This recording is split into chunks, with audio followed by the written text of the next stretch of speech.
దేవునికి స్తోత్రములు. మీ అందరికీ నా వందనములు. ఈరోజు దేవుని వాగ్దానము. యెహోవా కనికరము గల దేవుడు గనక నిన్ను చేయి విడువడు. ద్వితీయోపదేశ కాండము 4వ అధ్యాయం 31వ వచనము. మహాపరిశుద్ధుడైన మన తండ్రి అయిన యెహోవా కనికరము గల దేవుడు గనక మన చేయి విడువను అని మనతో సెలవిస్తున్నారు. మన తండ్రి కృప చూపుతున్నాడు మన అందరి ఎడల. మనం అందరము ఆయన మార్గంలో నడుచుటకు, మనకు బోధించుటకు ఆకాశం నుండి తన స్వరమును మనకు వినిపించ చేస్తున్నాడు. అగ్ని మధ్య నుండి మనతో మాట్లాడుతున్నాడు. ఆయన కట్టడలను, త్రోవలను మనకు నేర్పుతున్నాడు.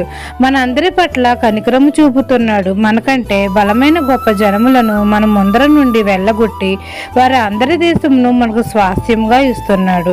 మన అందరి పట్ల కృప చూపి అనేకమైన మేలులతో మన హృదయములను తృప్తిపరుస్తున్నాడు.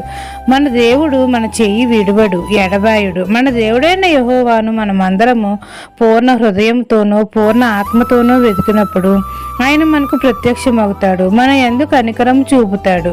ఈ దిన వాగ్దానం మీ నా జీవితంలో నెరవేరాలని కోరుకుంటూ దేవుని సువార్త పరిచర్యలో మీ సహోదరి. ఆమెన్.